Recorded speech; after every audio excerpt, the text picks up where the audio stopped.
Today we're going to talk about online schools. They're all states have a federally funded one. For instance, here in Texas, we have K-12 and Connections Academy. I believe K-12 is throughout the nation too, is that particular brand. They're funded by federal tax dollars. They're no cost to you, not to enroll, not for anything. My son's friend in Georgia, we're living in Texas now, they even shipped him a free laptop. So they have those kind of programs, but you have to let them know what it is you need. All of them are accredited, of course, taught by actual certified teachers. Here's the difference. There are different types of homeschooling curriculums. If you don't want to go free form or figure out your own, this is the alternative. And then you have to decide, do I want to actually have virtual classes where my child has to be there at a certain time, or do I want it completely free form, where I just hand in the assignments on my own pace? Because you do have those choices as well. There's so much opportunity out there now that you can just pick and choose, and your child can just dive into the one that they like best. And I always mention Alpha Academy because I think it really captures what homeschooling is without the price tag. They have campus learning where you go to the campus, and for the first 2 hours of every day, they do online and get all that, core stuff out of the way. And then the rest of the day is spent doing what the child is interested in. That's homeschooling right there. Only they charge $100,000 for it. And the guide is the teacher thing where you're the guide. You're perfectly capable.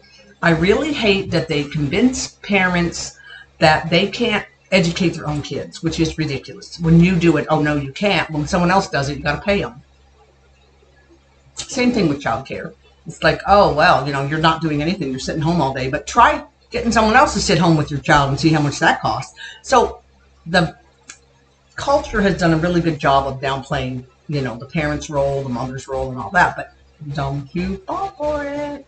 Okay, so once you figure out your tuition, well, there's no tuition, figure out which school you're going to go to, which way you want to play it. You want to do your own freeform?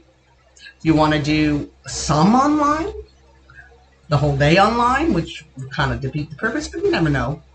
And just turn it in at your own pace. There's all those different kinds. And if you do the freeform, you're like, well, how would they know what my child learned? Most states, at least when I did it, they mandate state testing every 3 years. And that's how they know that you're up to speed or not. So there's that. And let's see, all the extracurricular activities, you don't actually have to pay for because that can get expensive. Let me tell you, $75 per head per activity. A lot of the homeschooling places, and there's always a group, I think every town has one, or it's a couple towns over, some big cities have them for sure. They have extracurricular activities from the homeschoolers, and then they have their virtual clubs, their sports, their field trips, all of that. And a lot of these virtual schools also have that. When we were in Georgia, we went out and we met them all for bowling or something like that. So you're not missing out. The enrolling is super easy. You just get online, okay? And then as far as transcripts go, if you don't go the route of an online school, how do I know, how to make transcripts for my kid if they want to go on to college, or if they want to go back into regular school because this isn't working for us, or whatever the case may be.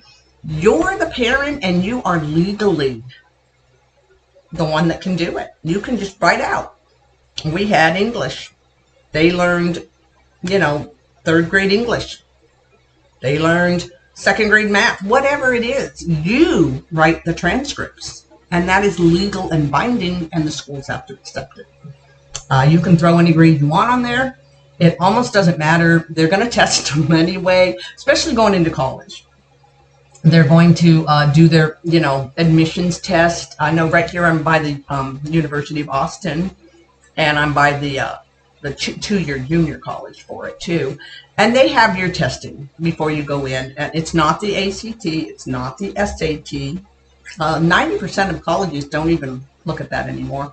And they call it test blindness, even if you do submit your grades because they believe that the test is racial and they want diversity. So 90%. And there was a time when even the Ivy Leagues didn't want it. Harvard just reinstated it. But, you know your stuff because it's not what we had when we were growing up. The world has changed very much. So you can write the transcripts and then they can sit for the college test. And a fun thing that I do with a lot of my tutoring students is I get a copy of that test and I let them see, and they're like, well, that was easy. I'm like, yeah, it's way overrated. And all the way through high school, the only thing that's required is up to Algebra 2. So it's not like you have to know trigonometry and, calculus or anything like that. It's very, very basic, actually. And let's say you have a budding, thespian that wants to... There's a lot of things you can do for that. There's community playhouses. There's do your own. There's a lot of different things. I think I even wrote down like different ideas. And I can't find it, of course. Oh, well, there you go. Yeah, stage your own community. Oh, Toastmasters. If you want them to be able to speak. Speech is very important. Personal presentation, learning how to do that, learning, and especially in this day and age when they're used to their technology and the buzz is that kids don't know how to talk. They only know how to text. Train them. Everything is training and everybody is trainable. I don't care how long it takes. It might take some longer than more, but it's doable. It is doable. I love that one part on Helen Keller, the old Helen Keller. And when they're in the dining room, I used to keep the clip on my phone at all times, and she tells everyone to leave, and she doesn't let her just go around the table grabbing anything like they'd let her do for a long time. And so then she comes out, she's all ragged, and so she folded her napkin. So nobody expected anything of her. But you know what? After 20 years in education, I have seen that when you expect something, they usually rise to it. We had what's called remedial high school, so they don't exactly kick you out around here. They send you to an alternative one. And what I learned, those kids are smart. They have behavioral problems. What that is they're bored.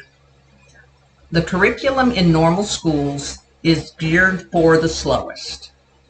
No Child Left Behind, if you remember that.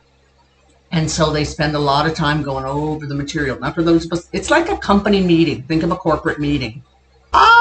Get to the point. And almost everything could have been put into a memo and an email.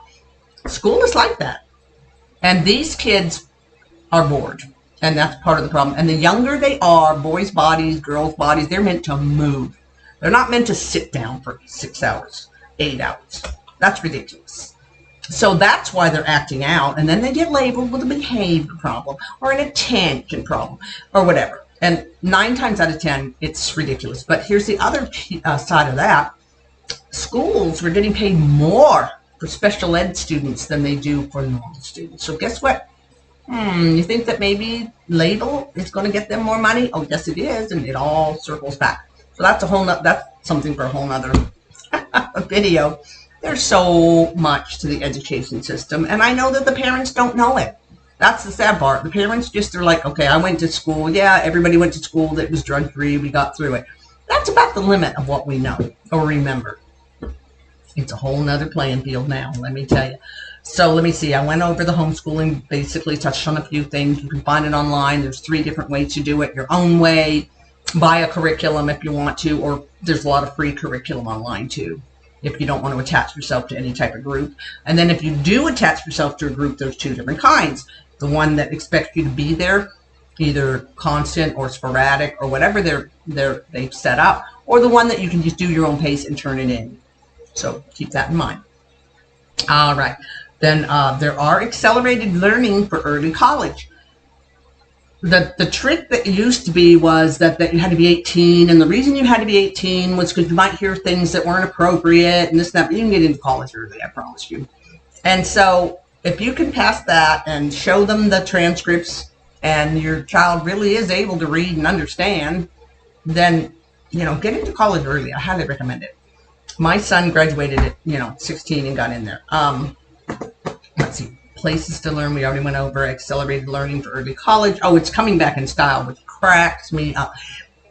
For our age group, you remember beauty school dropout, and they used to have shop class. They used to teach some trades, right? So that when you got out of high school, you were ready to hit the road and make some money. All right, and then it went out of style. They took all of that away. Now it's coming back. Now it's college. Oh, you can take a college course while you're in high school. Really? Okay, so you always could do that, and now you can do it some more. So your kid could graduate college by the time they're 18. They don't need to start again. And the one I highly recommend for that right now, until I find some more, and I'll go into it in detail in another one, is New Lane University. It's accredited by the Distance Learning of America, or whatever they call that, DE something or other. And the cap is $3,000. You get $250 to start it out, and then I think it's $40 a month until you pay the cap, and you're done. And then you can take as long as you want, or you can do it in 6 months, whatever, which is the new way of doing things, which I absolutely love. So, homeschooling. Oh, how to get scholarships for homeschoolers in case you wanted to go to Harvard or whatever, and you can't afford it. Who can, really? It's like, what is it, $90,000 a year or something? Yeah, all those big leagues. Education is a business. Above all else, it is a business. And the 2 + 2 you learn at home is the very same 2 + 2 you're going to learn in Harvard. And everybody thinks, oh, it's because you're going to push them more and the curriculum's more stringent and, not really, no. And they don't want to lose your tuition. So guess what? They're going to slide you through, and the professors are going to be all nice and kind, and, that's a whole other ballgame for another video. Okay, so you want to know how to get them. Those sponsorships and those scholarships are available to anyone. You don't have to go to a special high school. You don't have to be anything. You can just look on scholarships online. You can even look at wherever it is you're targeting and look at their personal scholarships. I just saw the headline where one girl went through Harvard free, but she had 40 different scholarships she was leveraging. So you can do it. There isn't a lot of difference. They like to tell you there is, but there is not. The actual most parental fears about homeschooling. That's its whole thing too. It's like, oh, he won't be socialized. That's not true. If he goes to anywhere with you, he'll be all right. You teach him how to have manners, how to act, when someone's introduced to him. You will maybe get him in extracurricular activities. Maybe he knows the butcher. Do we even know the butcher anymore? Or get him involved in cutting the neighbor's grass. An elderly person, take him to a home and introduce. I mean, there's so many ways. Socialization is a dead animal, and they keep kicking it. I don't know why. Well, with the money, because they can't get people back in school, they're losing their money. Okay. So, yeah. The actual cost to homeschool if a parent has to stay home. Well, yeah, you're going to have to maybe you'll have to tighten your belt a little bit, but make food together instead of eating out a lot. That'll save hundreds a month. Easy. Don't grab that McDonald's. Don't grab that coffee on the way. Starbucks. You're going to have to learn to do a few things, and that's okay, because not only are you doing it for now, you're teaching them how to be financially responsible later. So it's 2 in 1. You're already rolling it into, this is why you're able to stay home. This is how we're saving the money. And that is something they want to bring back to college anyway, because these kids are getting to college financially illiterate. You can teach that. There'll be a jump up on that one too. Let's see. And they won't be in school, so they won't be thinking I have to have the newest, biggest, brightest thing. The $300 tennis shoes and the $100 t-shirt with the band's name on it, whatever it is that they think they have to keep up with. You don't have to do that when you're homeschooled. So you're going to save money that way. There's way more. There's way more. There's also the homeschool jobs that you can do. The homeschool jobs. At-home jobs. And there's tons of them now, which did not exist when we went to school. First of all, we didn't have that. And they weren't really accepted when they first rolled out. It's like, working from home was still taboo, but it is so mainstream now. There's no reason. And so you can do it. I know you can. And then it's parenting styles too, and teaching your kid, this is what I expect you to do. If they can sit quietly with a pad to watch, I don't know, Miss Rachel or Peppa Pig, they can sit quietly with a pad and fill out their ABCs.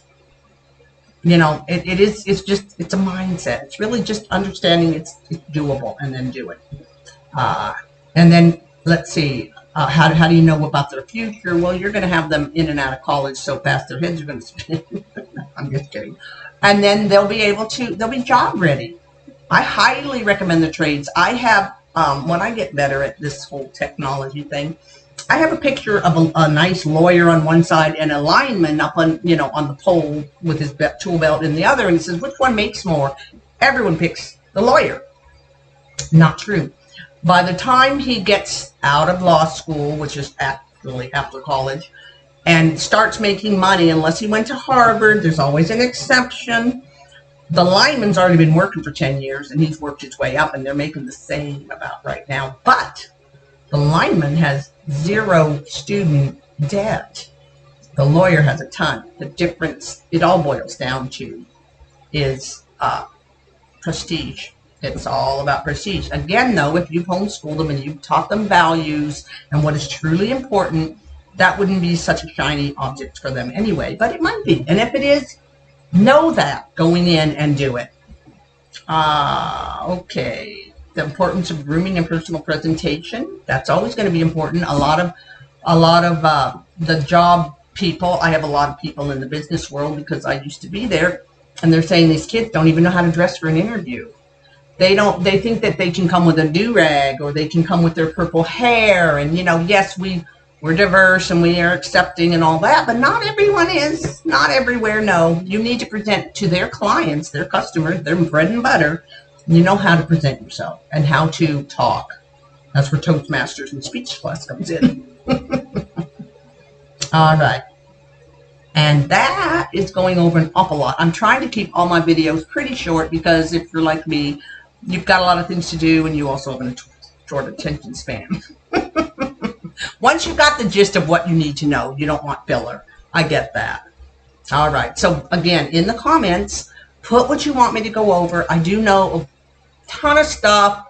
Staying focused. I'll try to just do that and answer all the questions. And be sure and like and subscribe. Thanks for listening.